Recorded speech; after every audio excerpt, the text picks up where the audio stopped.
On y va. Bonjour, l'invité de l'émission spéciale de Radio Arménie aujourd'hui est Fabrice Balanche, géographe, maître de conférence en géographie à l'Université Lyon 2 et chercheur associé du think tank américain à Washington Institute. Bonjour Fabrice. Bonjour. Donc, vous êtes arabophone, vous sillonnez le Moyen-Orient, notamment la Syrie, Liban, Jordanie, Irak, cette région du Moyen-Orient depuis de très très longues années. Vous êtes arabisant, vous parlez l'arabe, et nous allons parler de votre dernier ouvrage, Les leçons de la crise syrienne, préfacé par Gilles Kepel, paru aux éditions Odile Jacob. L'année, c'est 2023, c'est ça? 2024, mois de mars 2024. 2024. Voilà, donc c'est très très récent.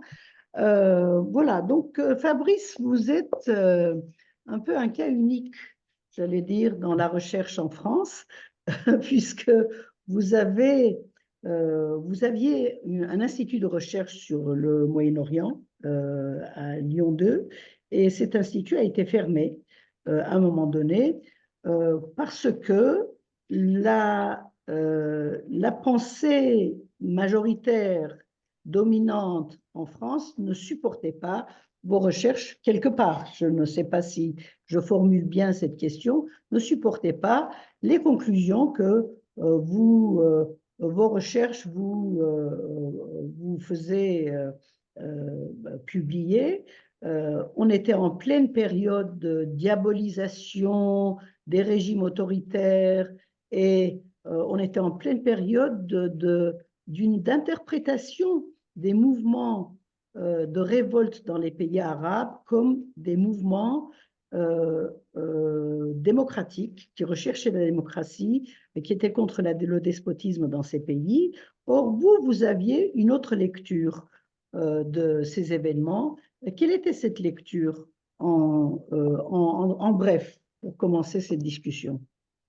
Oui, alors en 2015, effectivement, donc le GREMO, le groupe de recherche et d'études sur la Méditerranée et le Moyen-Orient, qui était un laboratoire de recherche CNRS Université Lyon 2, a été fermé d'autorité, en fait, par le CNRS, avant même que les rapports scientifiques soient examinés, avant même que l'Agence nationale de la recherche ne donne son évaluation du laboratoire.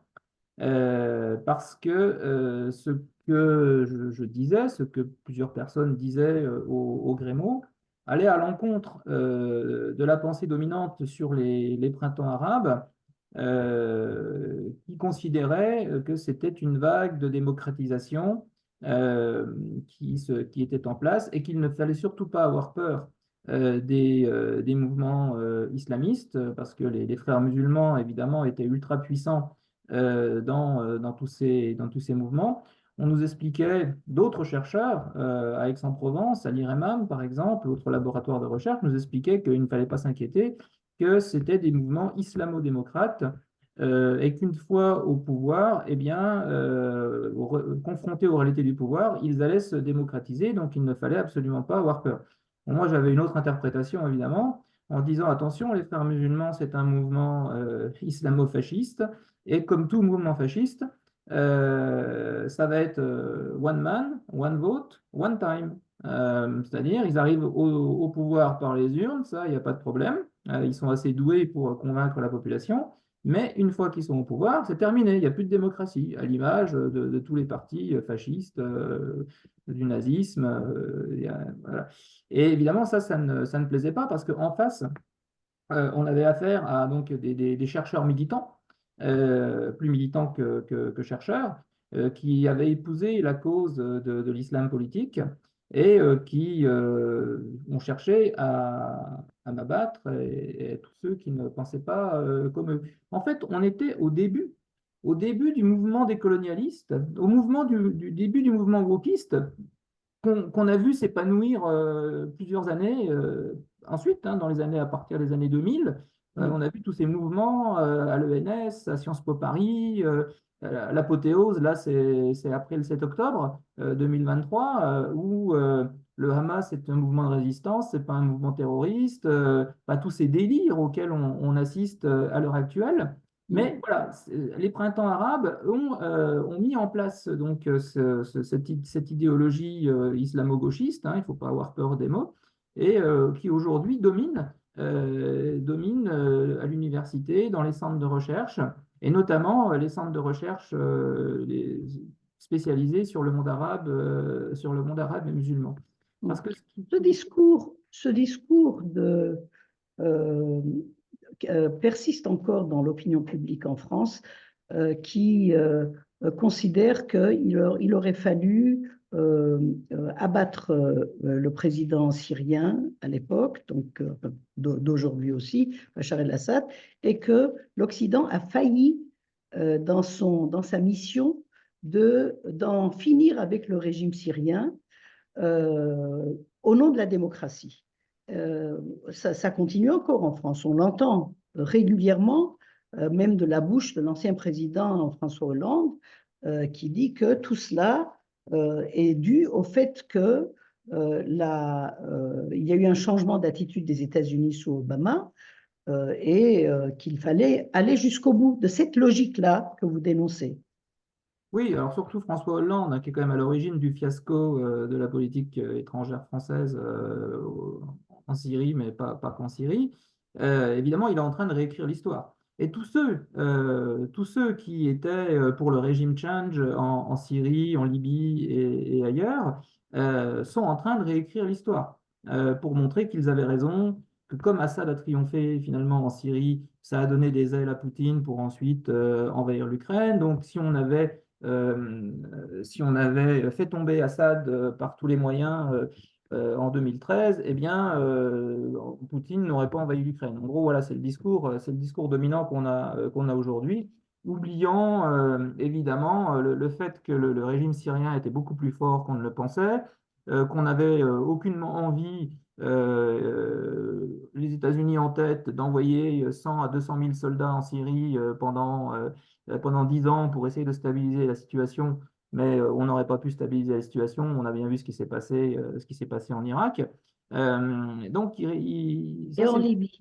et en Libye, voilà, et au Yémen. Enfin bon, le résultat du printemps arabe, c'est on a trois types de pays aujourd'hui. On a des pays comme la Syrie, la Libye, le Yémen, qui sont en guerre civile, qui sont des États faillis, qui sont en guerre civile. Bon, et là, avec des mouvements djihadistes qui prospèrent, avec des millions de personnes qui cherchent à quitter le pays et à migrer essentiellement vers l'Europe.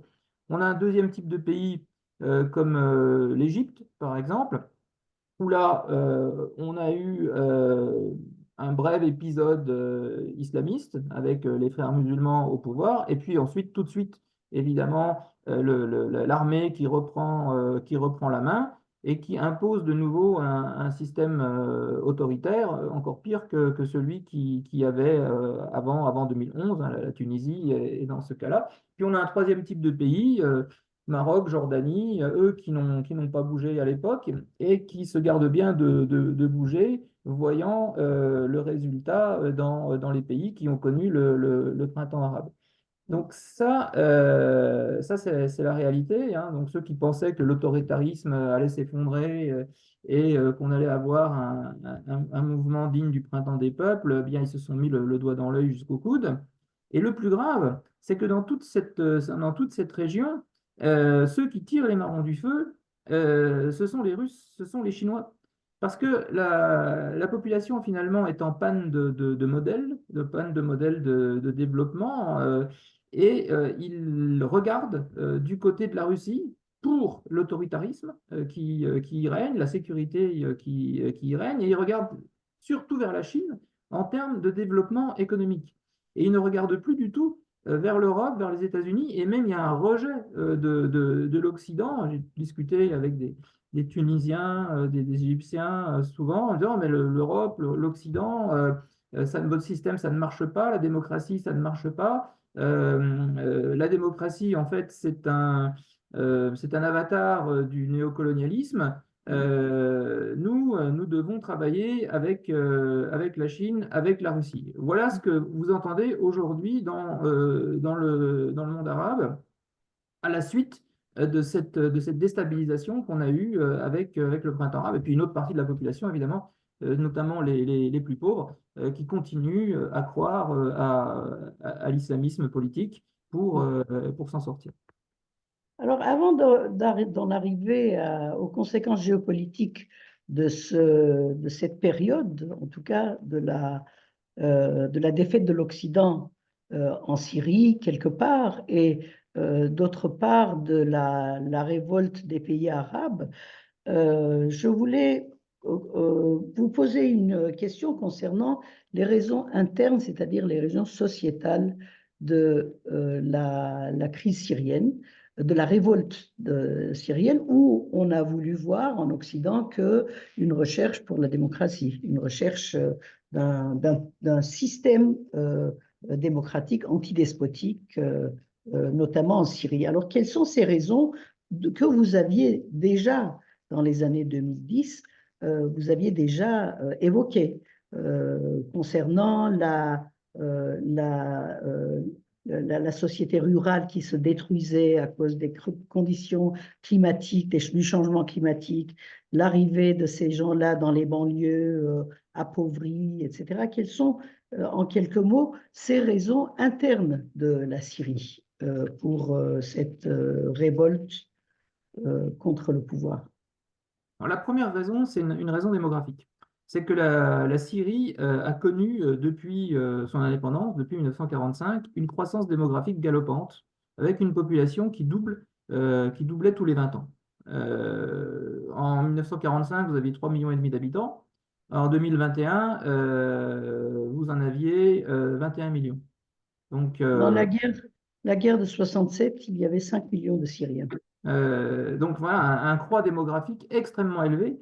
Dans les années 80, la Syrie avait le troisième taux de fécondité au monde, derrière le Yémen et le Rwanda. Voilà, donc c'est pas la Tunisie avec 2 enfants par femme, c'est pas même le Maroc avec 2,5 enfants par femme. On est vraiment dans un pays qui avait une démographie comparable à celle du Mali, à celle des pays d'Afrique subsaharienne.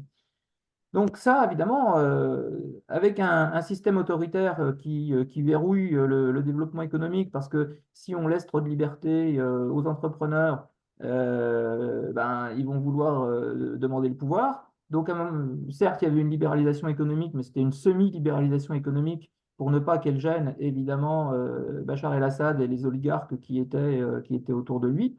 Donc, ça créait du chômage, ça créait de l'anxiété, de la frustration dans les périphéries, et notamment dans les campagnes qui étaient de plus en plus oubliées par le régime, ce qui n'était pas le cas dans les années 60 à l'époque du BAS où il y avait eu une réforme agraire qui avait favorisé les campagnes, mais là, évidemment, c'était terminé.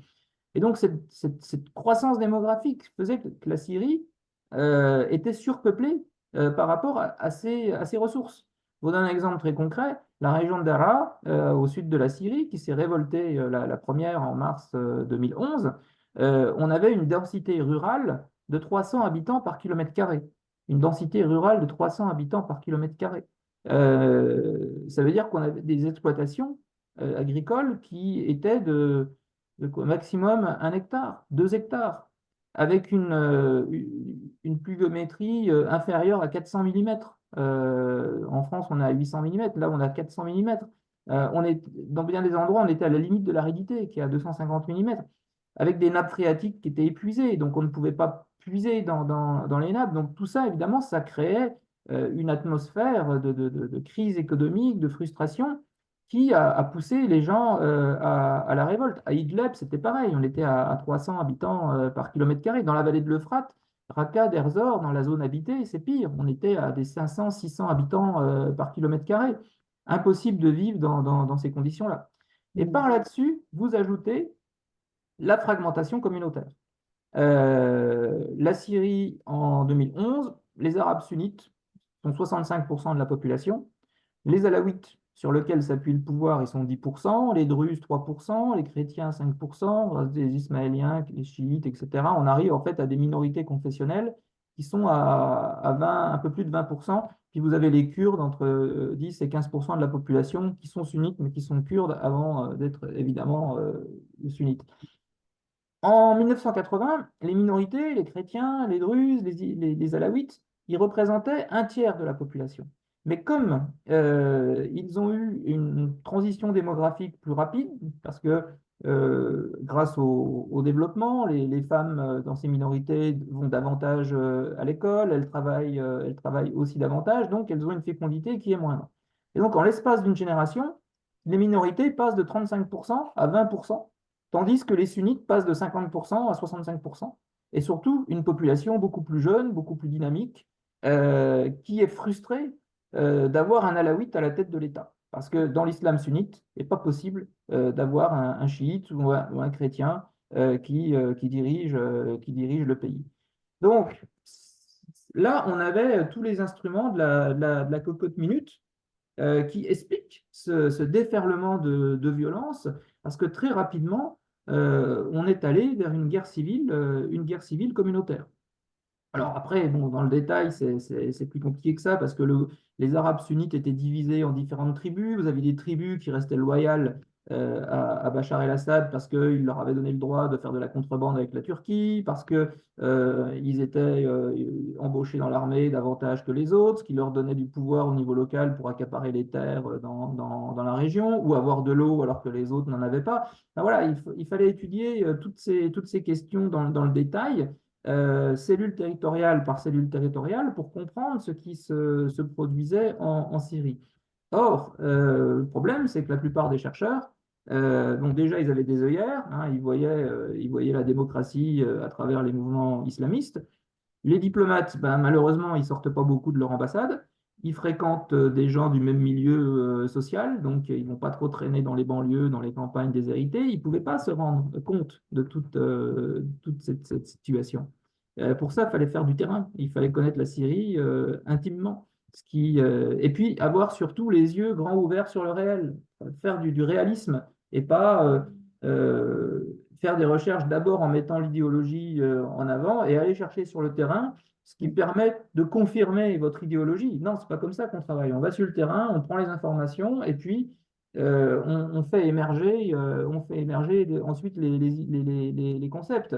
Hein, et malheureusement, la plupart des collègues faisaient le contraire. Et ils ont été de toute façon pris dans l'enthousiasme du printemps arabe.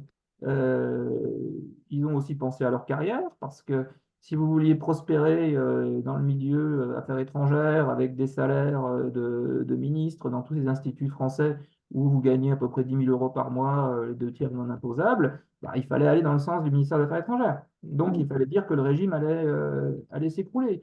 Il fallait dire que la démocratie allait Et triompher. pourtant, et pourtant, Fabrice Balanche, Bachar el-Assad avait la cote en France.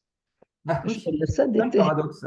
Ah, il avait la Alors, cote comment s'est jusqu'à... fait la transition de Bachar el-Assad, partenaire de la France, et Bachar el-Assad, despote qu'il fallait abattre? Ouais.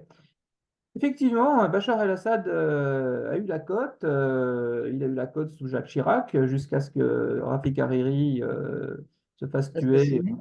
en 2005. Chirac s'est quand même douté que le coup venait de Damas. Donc là, il y a eu une rupture avec la Syrie. Et puis ensuite, Nicolas Sarkozy, qui a voulu faire le contraire de Jacques Chirac, a renoué avec Assad. Il l'a invité aux Champs-Élysées, au 14 juillet 2008 sur les Champs-Élysées.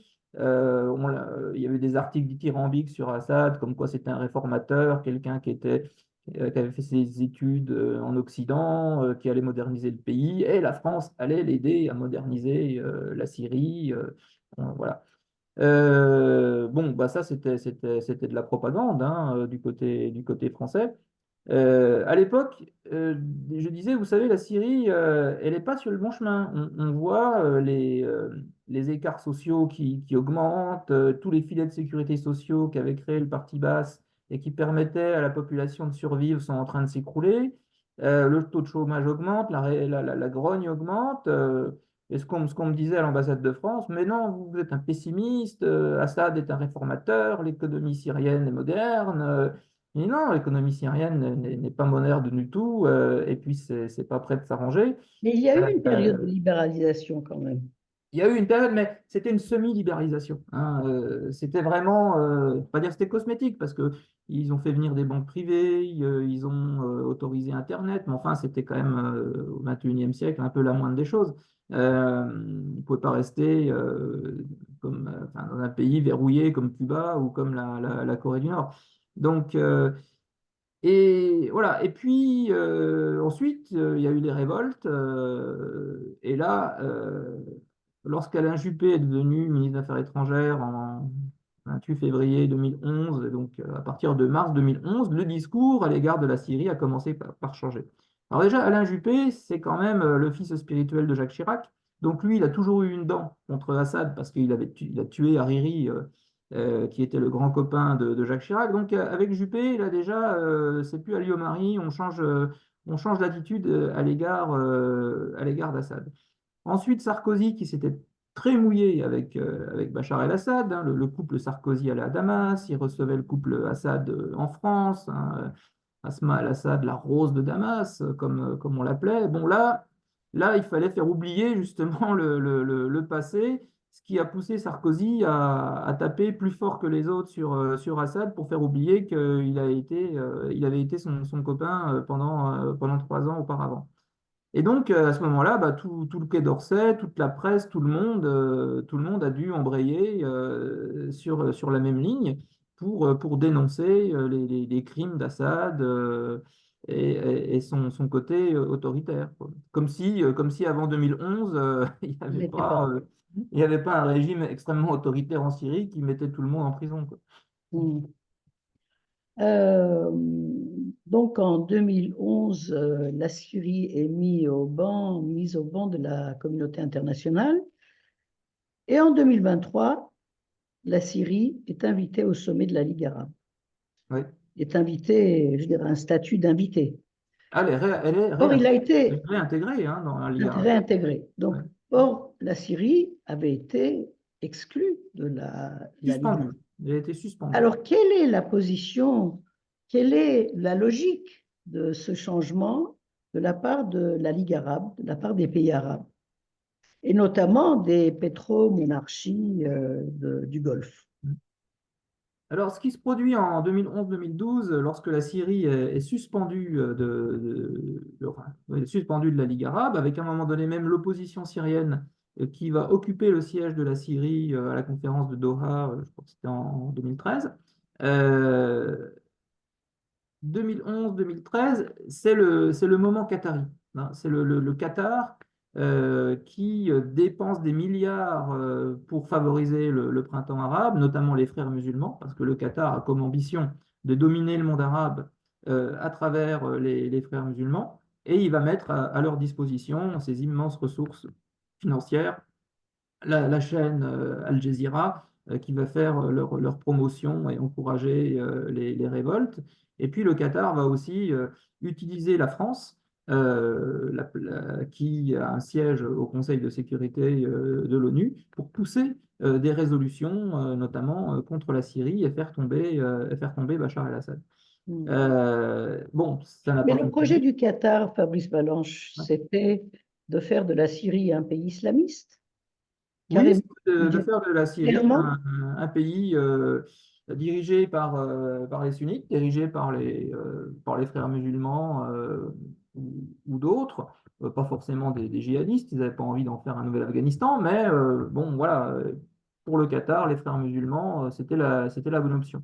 L'émir du Qatar, en fait, se prenait pour Nasser, l'unificateur du monde. Il faut comprendre qu'au Qatar, ils ont tellement d'argent, ça arrivait tellement vite qu'ils sont devenus complètement mégalos. Enfin, en tout cas, à l'époque, ils étaient devenus complètement mégalos.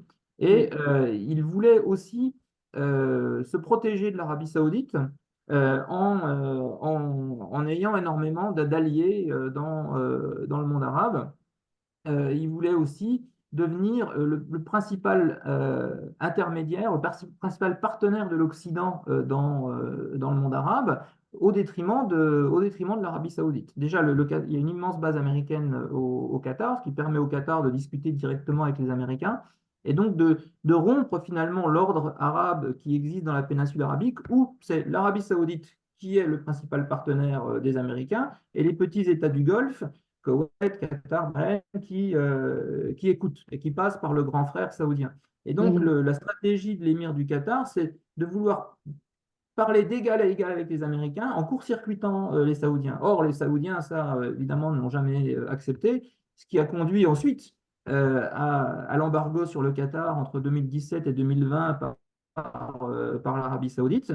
Et ce qui vous explique aussi que la Syrie ait été réhabilitée dans la Ligue arabe en 2023 par l'Arabie saoudite qui a repris le contrôle de la Ligue arabe au détriment du Qatar. Et comme le Qatar a suspendu la Syrie en 2012, eh bien, c'est l'Arabie saoudite qui réintègre la Syrie. Alors, après, derrière cette réintégration, il y a aussi le traité d'amitié entre l'Iran et l'Arabie saoudite, favorisé par la Chine en 2023, où de nouveau des échanges d'ambassadeurs entre les deux pays.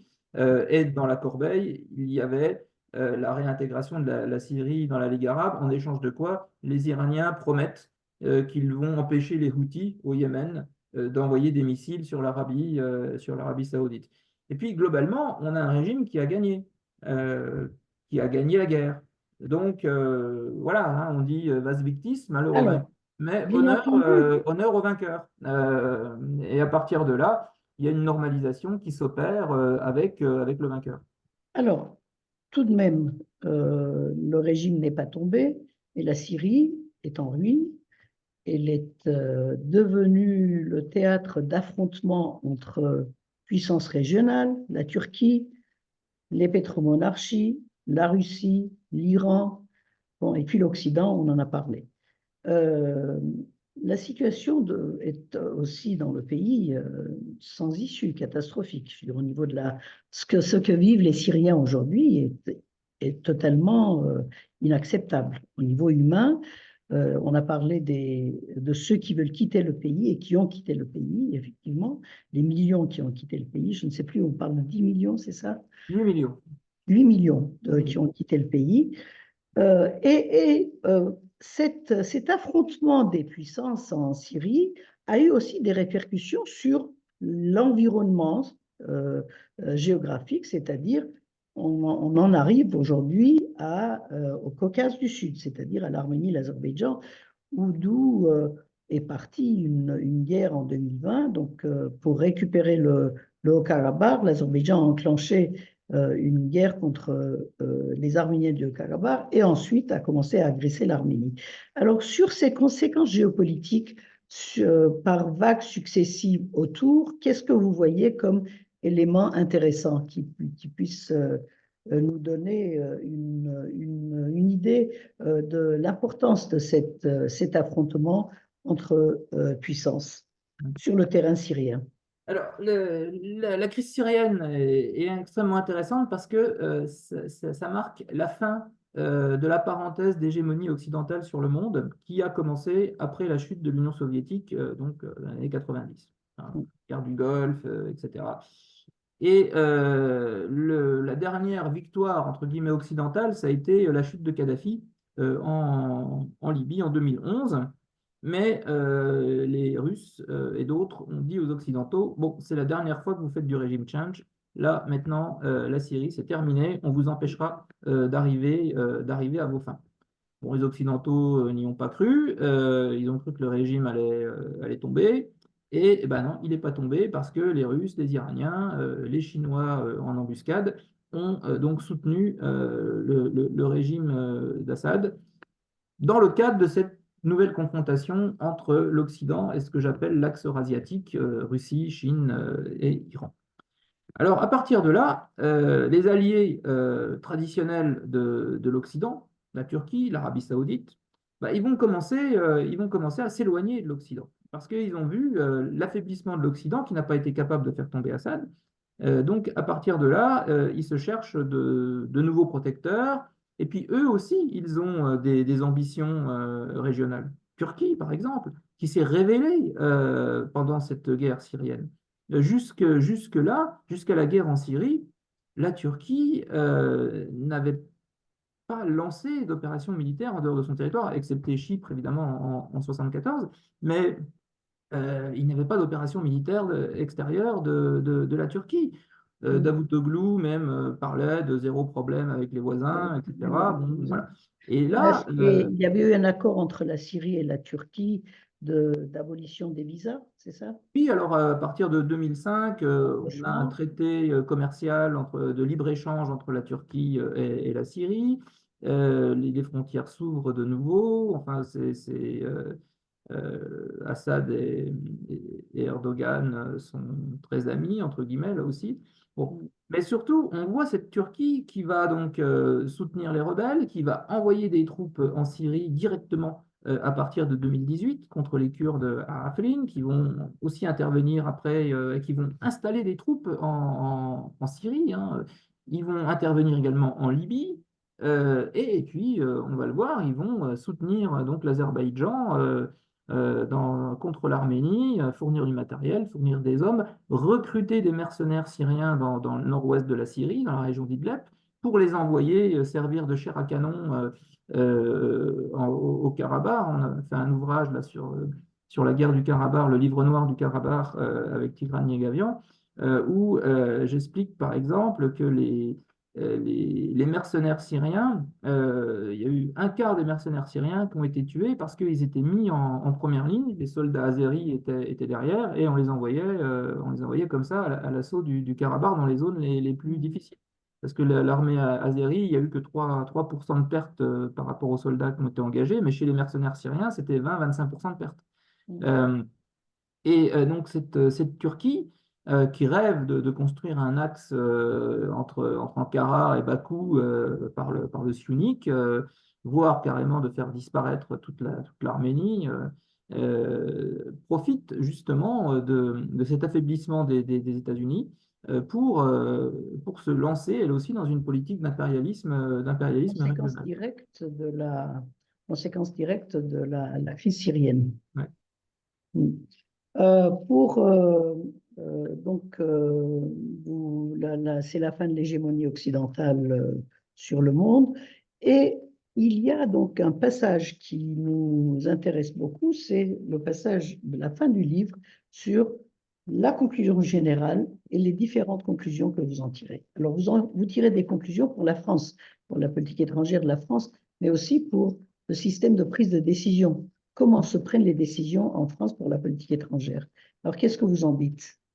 Oui, alors ce qui m'a frappé pendant le conflit syrien, c'est que je voyais bien la réalité, je voyais bien que le régime n'allait pas tomber. Bon, toutes ces analyses, je les ai publiées, donc c'était ouvert, c'était accessible. J'ai eu des conversations avec des gens des services de renseignement qui ont fini au bout de quelques années par m'avouer qu'ils étaient tout à fait d'accord avec moi et qu'ils avaient fait remonter des rapports qui allaient dans ce sens-là auprès des affaires étrangères, du Premier ministre, etc. Et pourtant, les décisions qui étaient prises allaient complètement à l'encontre de la réalité du terrain, de la réelle politique, tout simplement. Hmm. Et donc, Bah, j'ai cherché à comprendre une pourquoi chose cette... qui nous a beaucoup interpellés à l'époque, ça a été le soutien de la France à des mouvements islamistes. Oui, Et comment on imaginait, comment des diplomates français ou la diplomatie française imaginait une coopération avec des mouvements islamistes lorsque Fabius affirmait que c'est Ahrar el-Sham, Al-Nosra. le front al-Nosra qui faisait du bon boulot en Syrie. Comment voyait la France, la diplomatie française, ces mouvements qui allaient se révéler au grand jour quelque temps après, notamment dans les attentats en France? Oui. Bah, disons que déjà, au départ, ils ne voulaient pas les voir parce qu'ils avaient vendu une révolte laïque, démocratique, l'armée syrienne libre. Bon. Et en fait, ils minimisaient en fait le rôle des djihadistes, notamment le Front Al-Nosra. Après, ils ont vu que le régime résistait, il ne tombait pas, donc ils se sont dit, bon, ok, ces groupes-là, ils sont efficaces, alors L'objectif est de faire tomber Assad, donc il faut utiliser tous les moyens pour cela, y compris les groupes djihadistes. Ils avaient les pays comme le Qatar, l'Arabie Saoudite, la Turquie qui leur disaient, mais c'est pas grave, ces gens-là, on les connaît bien, on sait comment les maîtriser. Une fois qu'Assad sera tombé, ils retourneront chez eux puis ça va aller mieux. Bah non, ça s'est pas passé comme ça. 2014, les Baghdadi qui se proclame calife, c'est l'État islamique. Et là, celui qui tape du poing sur la table en disant maintenant ça suffit les conneries, c'est Barack Obama qui va siffler la fin de la récréation, qui va reprendre les choses en main et créer cette coalition anti-État islamique et Mm. empêcher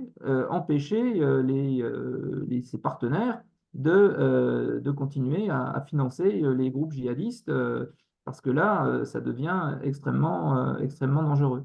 Alors, du côté français, voilà, dans ce sujet, ce qui m'interpellait, c'était pourquoi cette distorsion entre la réalité et les prises de décision. Bah, c'est parce qu'on a finalement une prise de décision qui est extrêmement centralisée entre les mains du ministre des Affaires étrangères et du président. Alors là c'était le couple Hollande-Fabius. Donc Hollande laissait faire Fabius finalement, parce que il s'était partagé le travail. Moi, je m'occupe de l'intérieur, toi, tu t'occupes de l'étranger. Et Laurent Fabius avait fait vraiment de la chute de Bachar el-Assad quasiment une affaire personnelle. Mm. Et il a régné comme un véritable dictateur au sein des affaires étrangères, coupant les têtes qui avaient une opinion différente, et tout un tas d'ambassadeurs spécialistes du monde arabe qui se sont retrouvés mutés en Amérique du Sud, en Asie du Sud-Est, et voilà, et ne restaient que ceux qui allaient dans son sens. Donc, comme beaucoup de diplomates, ils pensent à leur carrière avant tout, ils ont suivi les ordres du maître. Et Mm. comme dit mon ami Christian Chesneau, aux affaires étrangères, il vaut mieux se tromper avec tout le monde qu'être seul, qu'avoir raison et être seul. Mm. Donc voilà ce qui s'est produit et où ça a commencé à sentir le roussi. Pour Hollande, ça a été l'attentat du Thalys en août 2015. Heureusement qu'il y avait 4 GIs américains qui ont maîtrisé le terrorisme, parce que sinon ça aurait été un carnage dans le TGV Bruxelles-Paris. Et là, Hollande a commencé à avoir plus d'écoute à l'égard des rapports des services qui lui disaient, attention, ce sont des islamistes, des djihadistes, des gens dangereux. S'ils prennent le pouvoir, s'ils restent en place, ils vont nous frapper. Et heureusement qu'il a décidé de frapper Daesh en Syrie en septembre 2015, parce que 2 mois plus tard, on a eu le Bataclan. Mm. Le problème, c'est que les types qui ont fait le Bataclan, l'attentat a été préparé à Raqqa dans l'année 2014, à une époque où François Hollande a refusé de bombarder l'État islamique en Syrie pour ne pas avantager Bachar el-Assad. Il refusait d'accompagner les Américains dans la destruction de l'État islamique en Syrie. Et donc cet État islamique a eu tout le loisir de préparer les attentats du Bataclan et du Stade de France. Les Mm. djihadistes sont arrivés avec les centaines de milliers de Syriens qui, à l'époque, quittaient le pays, cette grande vague de migration qu'on avait eue dans l'été 2015. Puis ensuite, ils sont passés à l'acte. Mais Heureusement pour je, Hollande, je à vous- l'époque, on n'a pas fait le rapport entre sa politique et les attentats du Bataclan. Bon, il y avait Alors, l'élection, l'unité à ce nationale, propos, etc. Fabrice, à ce propos, dans le discours officiel de la France, on a introduit l'idée que l'avancée des islamistes en Syrie, c'était dû à la libération des prisonniers islamistes par Bachar el-Assad. C'est lui qui avait favorisé l'islamisation de la résistance en Syrie. Qu'est-ce que vous en dites? Alors, c'est à moitié vrai. C'est-à-dire qu'effectivement, en 2011-2012, Assad a libéré des islamistes comme euh, Mohamed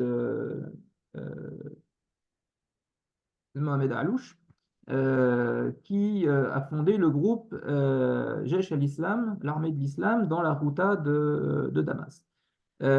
Pourquoi? Parce que ça, c'est une stratégie très classique de contre-insurrection. Si vous voulez briser l'insurrection, vous libérez des radicaux, et ces radicaux vont vous pourrir la rébellion, qui va au détriment des modérés et elle va éclater. Parce que le danger pour Assad, c'était pas tellement les radicaux. Il savait très bien que les Occidentaux n'allaient pas soutenir les radicaux, ou à un moment donné, ils allaient arrêter de les soutenir.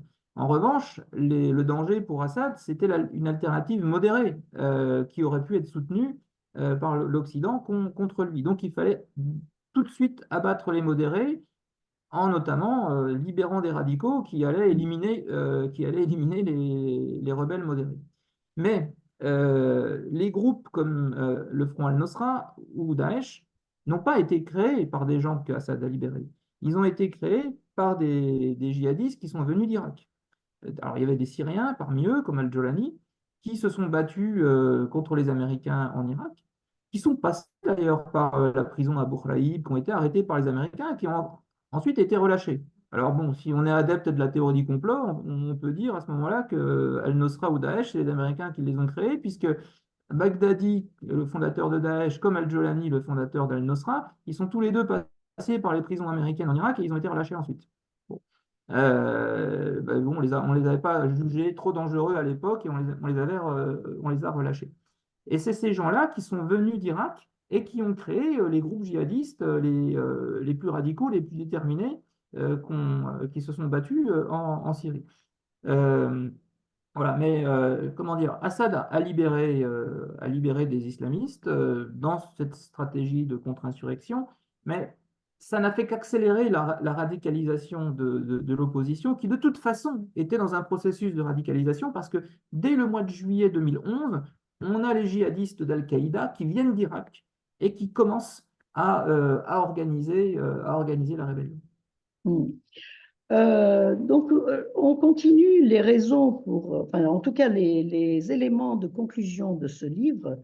Vous avez parlé du réchauffement climatique, on en a parlé déjà, la surpopulation, le communautarisme, vous en avez parlé, et vous parlez du renforcement de l'autoritarisme dans le monde. Donc, l'autoritarisme avance dans le monde. Et nous, on se trouve aujourd'hui dans quelques crises au monde. D'une part, euh, l'Ukraine dont on parle bien sûr tous les jours, d'autre part de l'Arménie, en tout cas de la région du Sud-Caucase, puisque aujourd'hui, euh, l'Azerbaïdjan qui a attaqué l'Arménie et qui continue ses exigences vis-à-vis de l'Arménie sur les territoires arméniens, vous avez parlé du couloir du Sunnik qui relierait l'Azerbaïdjan avec l'exclave du Nakhichevan. Euh, Personne ne résiste, personne en tout cas dans l'Occident que nous connaissons, personne ne remet en cause cet autoritarisme et cette manière de s'éloigner des critères et du droit international de l'Azerbaïdjan. C'est le cas de la Russie, bien entendu, mais la Russie est stigmatisée pour cela et a raison. Mais pour ce qui concerne l'Azerbaïdjan, on n'en parle pas. Et vous parlez donc de l'augmentation des cas de régimes autoritaristes dans le monde, et voire même dans l'Union européenne. Comment cela est-il possible? Bah, bon, l'autoritarisme progresse dans le monde parce que on a la montée, on a le retour de la Russie et la montée en puissance de la Chine, qui sont deux États autoritaires. L'Occident s'affaiblit et est mis en échec. Or, c'était l'Occident qui assurait la promotion du système démocratique. Donc, la plupart des dirigeants du monde euh, préfèrent évidemment le modèle autoritaire, hein, parce que comme ça leur permet de rester en place, ça leur évite de faire des élections et de travailler pour leur population. Ils préfèrent le système autoritaire. Et aujourd'hui, si on veut mettre un pays sous embargo côté occidental parce qu'il ne respecte pas des règles démocratiques, ben, il ira se fournir en pétrole en Russie et puis il aura accès à la technologie, aux biens manufacturés chinois. Donc, il peut tourner le dos à l'Occident sans trop de difficultés. C'est le cas de l'Iran, par exemple. Aujourd'hui, les sanctions contre l'Iran sont complètement inopérantes puisque, de toute façon, ils travaillent avec la Russie, la Chine et l'Inde sans souci. Euh, et dans cette Et configuration. l'alliance entre ces pays non démocratiques et ces pays autoritaires. Oui, alors ils forment une alliance, évidemment. C'est pour ça qu'un pays comme la Turquie, qu'on ménage côté occidental, parce qu'on ne veut pas qu'il bascule dans le camp des régimes autoritaires, mais pour moi, c'est peine perdue. La Turquie ne peut qu'aller dans le camp des pays autoritaires, puisque c'est un régime de toute façon autoritaire. Pour moi, la Turquie d'Erdogan, c'est l'équivalent de l'Italie de Mussolini, à la fois pour son régime intérieur, mais aussi pour sa façon, ses relations internationales. Si on se souvient bien, l'Italie de Mussolini, au début des années 30, elle est alliée avec la France et avec la Grande-Bretagne contre l'Allemagne nazie. Donc on donne à l'Italie le Fezzan, on donne à l'Italie l'Éthiopie. Puis une fois qu'elle a obtenu tout ce qu'elle voulait, bah, elle bascule dans le camp de l'Allemagne nazie, bien entendu. Et c'est exactement ce qu'est en train de faire Erdogan. Hein, on lui laisse le nord de la Syrie, on le laisse intervenir en Libye, on laisse l'Azerbaïdjan, qui est un clone de la Turquie, mettre la main sur le Karabakh en pensant les garder dans le camp occidental contre la Russie, contre l'Iran. Mais au final, ils vont manger l'Arménie et puis ils vont s'allier évidemment ouvertement avec l'Iran et avec la Russie. C'est pour ça d'ailleurs qu'on a signé avec une centaine de personnes un appel au président de la République française pour envoyer des troupes en Arménie, parce que c'est la seule solution pour empêcher l'Azerbaïdjan et la Turquie d'éliminer l'Arménie. Il faut en être très, très conscient. Alors On cet appel vient d'être publié d'un certain nombre d'universitaires, de personnalités du monde, de tous horizons, demandant à Macron d'envoyer des forces en Arménie. Au lendemain de l'achat par l'Arménie de nouvelles technologies militaires en France. On peut parler de ce qui est possible, de ce qu'on peut espérer de cette demande, dans la mesure où aujourd'hui, la déclaration d'Emmanuel Macron d'envoyer des forces sans préciser quelles forces en Ukraine a été largement critiquée. Donc, il faut voir quel sera l'impact de cette démarche aujourd'hui. Oui, mais c'est différent parce que je dirais qu'il vaut mieux prévenir que guérir. C'est-à-dire que envoyer des troupes en Ukraine aujourd'hui, alors que l'Ukraine est en guerre contre la Russie, là, ça peut entraîner la France évidemment dans le conflit. Envoyer des troupes en Arménie pour empêcher l'Azerbaïdjan d'intervenir, là, c'est différent. Et c'est ce qu'il faut faire parce que face à l'autoritarisme, ça sert à rien d'essayer de négocier. Ils vont nous endormir et puis ils vont passer à l'assaut. Donc, si la France est vraiment sérieuse dans sa défense de l'Arménie, il faut qu'elle donne du matériel militaire sophistiqué, mais il faut aussi qu'on ait des troupes à la frontière Arménie-Azerbaïdjan et surtout dans le Sionique pour prévenir toute attaque, toute offensive de l'Azerbaïdjan. Hein, ça, c'est très clair. Il faut qu'il y ait une protection aérienne surtout. Hein, ce qui a fait la différence dans la guerre du Karabakh, c'est la maîtrise du ciel. C'est pour ça que les Arméniens ont perdu. Si on assure la maîtrise du ciel aux Arméniens, l'Azerbaïdjan ne s'y risquera pas. On l'a bien vu en Kurdistan dans les années 90, hein, lorsqu'on a déclaré une zone d'exclusion aérienne. C'est ce qui a permis aux Kurdes irakiens d'avoir pas leur État, mais leur région autonome en tout cas, parce que personne ne s'est risqué à les attaquer. Donc c'est vraiment ça qui est important pour maintenir l'indépendance et l'intégrité de l'Arménie. Euh, Fabrice Valence, donc pour terminer cet entretien, je, je voulais que vous nous parliez de l'espace géologique tampon qui a été créé à la suite de la crise syrienne. Que comprend cet espace tampon que vous décrivez dans le livre? Donc, aujourd'hui, Liban, Syrie, Irak, c'est ce qu'on appelle un espace géopolitique tampon. Un espace où on a des États faillis ou en faillite, qui ne contrôlent pas leur territoire, qui sont manipulés de l'extérieur. Ce sont des espaces où vous avez une lutte d'influence entre les grandes puissances, entre les puissances régionales. Donc là, typiquement, Liban, Syrie, Irak, c'est la lutte entre l'Iran et les États-Unis, la Turquie en embuscade, la Russie qui soutient l'Iran, et qui vont s'appuyer au niveau local sur ce qu'on appelle en anglais des proxies, hein, des affiliés, on va dire en français, les Kurdes pour les Occidentaux, le Hezbollah pour l'Iran, diverses petites milices qui se répartissent entre les grandes puissances et qui travaillent pour les grandes puissances.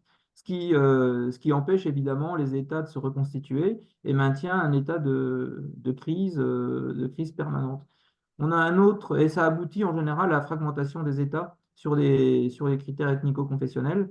Euh, un autre espace tampon, c'est le golfe d'Aden, hein. Le Yémen, aujourd'hui, il a explosé. La Somalie, c'est pareil. Le Somaliland, soutenu par les Émirats arabes unis. Le Yémen Sud, soutenu aussi par les Émirats arabes unis, tandis que le Yémen Nord est soutenu par l'Iran. Le tout sur des critères ethnico-confessionnels, tribaux, parce qu'on est dans une zone extrêmement stratégique. Et le troisième espace qui est lié à cet affrontement, bah, c'est justement le Caucase. Déjà, l'Arménie, enfin, l'Arménie s'est fait manger le Karabakh. La Géorgie au nord, il y a l'Ossétie du Sud, l'Abkhazie, l'Adjarie, des minorités manipulées par les Russes pour contrôler les Géorgies. Alors, ce qui est intéressant, c'est que par contre, l'Azerbaïdjan, lui, il tient un coup, hein. Il reste solide du fait de l'unité, je dirais, l'unité azérie, hein, l'unité Avec la communautaire Turquie. du pays, et surtout son immense richesse qui lui permet d'acheter la paix sociale. Mais voilà, l'Azerbaïdjan est quand même ballotté entre la Russie, la Turquie et l'Iran. Euh, Et mais pourtant, c'est en Azerbaïdjan que le régime autoritaire est le plus puissant. C'est un régime ultra-autoritaire. À la veille de la COP 29 à Bakou, il y a encore des dizaines et des dizaines d'arrestations de journalistes, d'opposants qui sont torturés, qui sont maltraités, etc. Et c'est l'Azerbaïdjan qui tient le mieux les rênes de la société, euh, probablement aussi grâce à sa proximité avec la Turquie. oui, tout à fait. Mais c'est surtout le pétrole, hein. Aliyev peut acheter la paix sociale grâce à son immense richesse. Et donc, mais de l'autre côté, Géorgie, Arménie, là, se retrouvent prises en étau entre Russie et puis l'axe turc euh, comment dire, qui grappille des territoires et de l'influence. Mhm. Merci beaucoup pour Merci cet Hilda pour ce long entretien. long entretien extrêmement intéressant. Fabrice Palanche, nous étions donc avec Fabrice Palanche, géographe, auteur du livre Les leçons de la crise syrienne, avec la préface de Gilles Kepel aux éditions Odile Jacob, paru en mars 2024. C'est Merci ça. Fabrice, à très Merci. bientôt. À bientôt.